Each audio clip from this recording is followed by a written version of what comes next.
Alright, so Java is what we call a compiled language. What that means is that the code has to be processed or parsed before it can be run. So how does this compilation process happens? So here's what happens. Here's a visual representation of the process, okay? So we create our hello world.java, we create that source file, which is this one here, and then what happens when we hit run, or that green button, what happens is we then submit this source code into the compiler. So what the compiler does, the compiler will process our Java code, okay?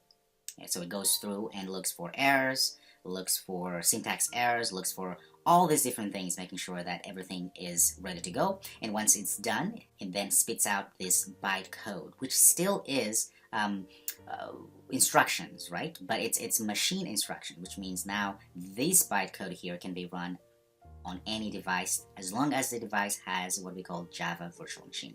A Java Virtual Machine is essentially a little machine, right? It's just a little application, a machine that all it does is able to read bytecode.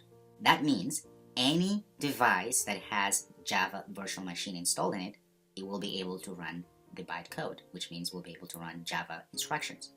That is one of the beauty of Java, is because it doesn't matter what kind of device, right? As long as it was compiled and there's no errors, and then we have this bytecode here will run anywhere as long as the host device has the Java Virtual Machine installed in it.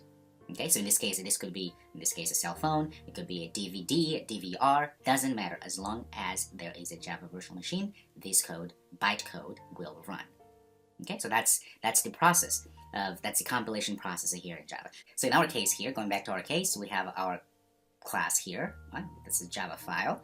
When we hit run, it's compiled, everything, no errors encountered. So what happens, it runs the system out println here method, which prints out our hello world Java here. And of course you can see that we need a virtual machine. The reason why this ran was because we have a virtual machine. In fact, you can see in this here in our path that I do have a Java virtual machine and then a JDK and all so forth, right? So that means I have a Java virtual machine installed. That's why it was able to compile and run these instructions.